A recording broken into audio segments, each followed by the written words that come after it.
बाद फ़अऊज़ु बिल्लाहि मिनश्शैतानिर्रजीम बिस्मिल्लाहिर्रहमानिर्रहीम। सिलसिले इस्लामी अदाब के साथ मैं हूँ आदिल इम्तियाज़।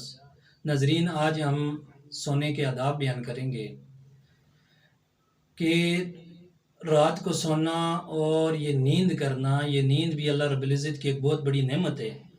कुरान करीम में अल्लाह रब्बुल इज़्ज़त ने नींद को अपनी निशानियों में से एक निशानी करार दी। दुनिया में कितने लोग ऐसे हैं जो अल्लाह रब्बुल इज़्ज़त की इस नेमत उज़्मा से महरूम हैं।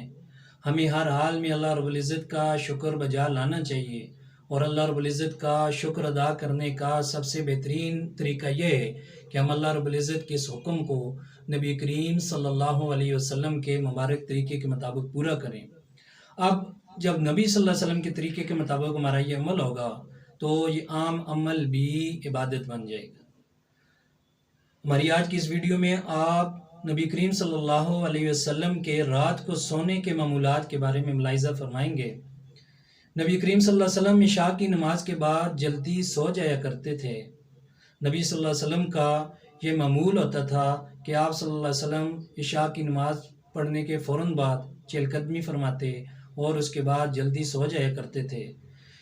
और आज हम अपना अमल भी देखें कि आज आम आवाम बाज़ारों में उनका मामूल है बाज़ारों में घूमना, खेलना कूदना और देर तक दावतों में जाना, और ये इंतहाई गैर मुनासिब बात है। बल्कि अगर इसको नबी सल्लल्लाहु अलैहि वसल्लम के तरीके के मुताबिक कर लिया जाए तो सब के लिए बहुत अच्छी बात होगी। इसके अलावा जो एक दूसरा अमल नबी सल्लल्लाहु अलैहि वसल्लम का था, तो सोने से पहले आप सल्लल्लाहु अलैहि वसल्लम ने फरमाया कि अपने ऊपर ये लाजम कर लें कि घर के दरवाजे को देख लें, घर के दरवाजे बंद।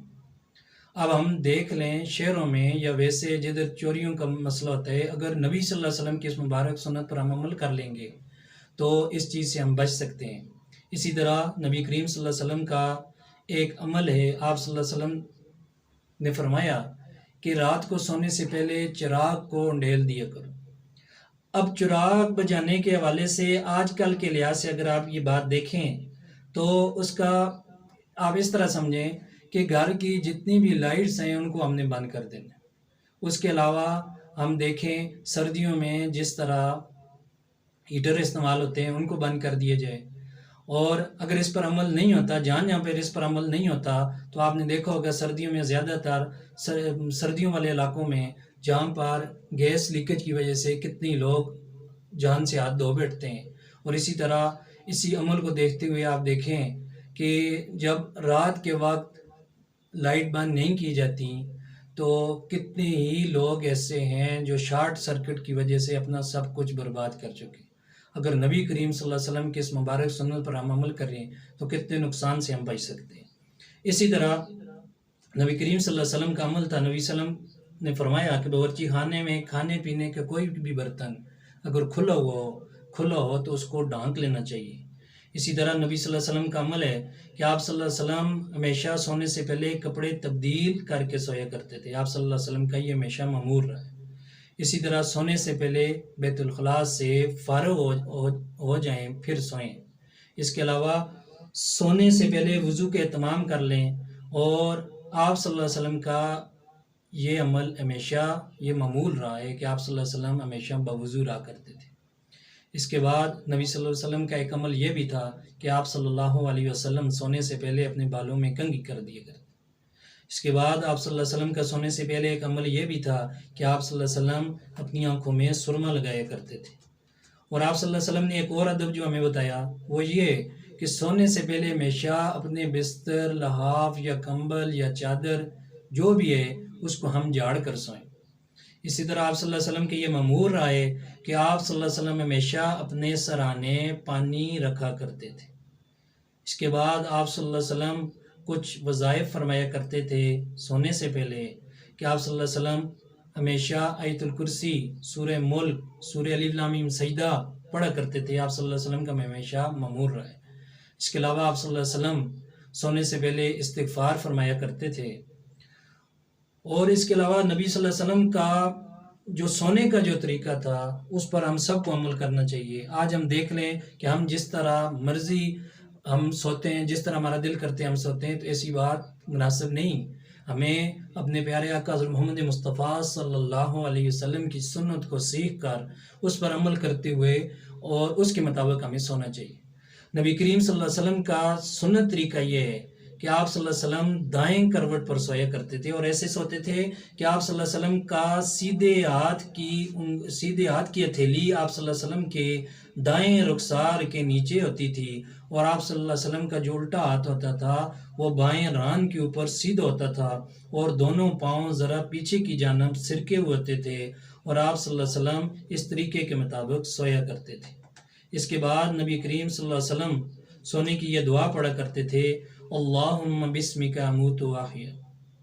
اور اس کے بعد ایک اور عمل بھی جو نبی صلی اللہ علیہ وسلم پسند فرماتے تھے کہ جب بھی سویا کریں، آج ہم بھی اس چیز پر عمل کریں، جب بھی سویا کریں تو اپنے اوپر کوئی نہ کوئی کپڑا ڈال دیا کریں، اگر گرمی ہو تو پتلی چادر اپنے اوپر ڈال دیا کریں، اور اس طرح نہیں کہ بغیر چادر کے سو جائیں، جس طرح مرضی سو جائیں، یہ انتہائی غیر مناسب بات ہے۔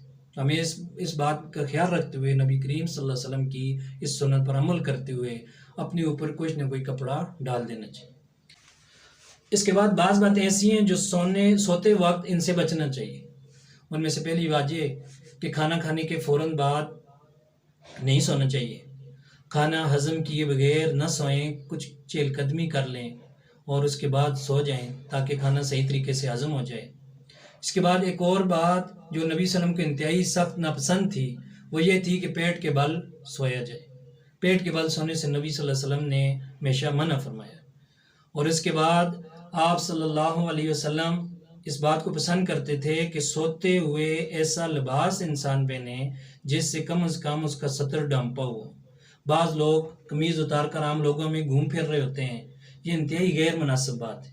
موسم اگر زیادہ گرم ہے تو باریک لباس پہن لیں، مگر یوں گھومنا اور مناسب نہیں کہ لوگوں میں آپ گھومتے پھرتے رہیں، یہ حیا کے بھی خلاف بات ہے۔ نبی صلی اللہ علیہ وسلم کو یہ بات پسند نہیں تھی۔ اس کے بعد آج کل کے لحاظ سے جو موبائل آج کل عام ہے، اس لحاظ سے ایک بات یاد رکھیں کہ سونے کے جو اوقات ہیں ان میں کسی کو کال یا میسج نہ کیا جائے۔ انتہائی ایمرجنسی کی حالت میں کسی کو کال کرنی پڑے تو کی جائے، ورنہ عام طور پر سونے کے اوقات میں دوسروں کے آرام کا خیال رکھا جائے تو اس دوران ان کے ساتھ رابطہ نہ کیا جائے۔ اس کے بعد آپ صلی اللہ علیہ وسلم نے ایسی چھت پر سونے سے منع فرمایا کہ جس کی منڈیر نہیں، اس پر گرنے کا خطرہ ہوتا ہے۔ اسی وجہ سے ایک اور بات بھی آج کل جس طرح وائی فائرنگ کی جاتی ہے اور عام طور پر یہ عام ہے، شادی بیاہ میں یا ویسے خوشی کے موقع پر لوگ کرتے ہیں، تو کئی لوگ مشاہدہ آپ نے کیا ہوگا کہ کئی لوگ جان سے ہاتھ دھو بیٹھتے ہیں، تو اس چیز سے بھی بچنا چاہیے، اس کا خیال رکھتے ہوئے سونا چاہیے۔ اس کے علاوہ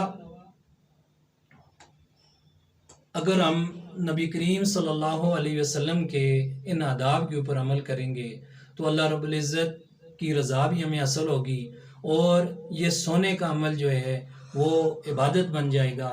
سونے کے آداب ملاحظہ فرمانے کے بعد میں امید کرتا ہوں کہ آپ کو سونے کے آداب کے بارے میں فائدہ ہوا ہوگا۔ اس کے علاوہ اگر سونے کے آداب آپ کے علم میں ہوں اور میں نہ بیان کر سکا تو کمنٹ سیکشن میں ضرور درج فرمائیں۔ اللہ سے دعا ہے کہ اللہ رب العزت ہمیں نبی کریم صلی اللہ علیہ وسلم کی ایک ایک مبارک سنت پر عمل کرنے کی توفیق عطا فرمائے۔ وآخر دعوانا ان الحمد للہ رب العالمین۔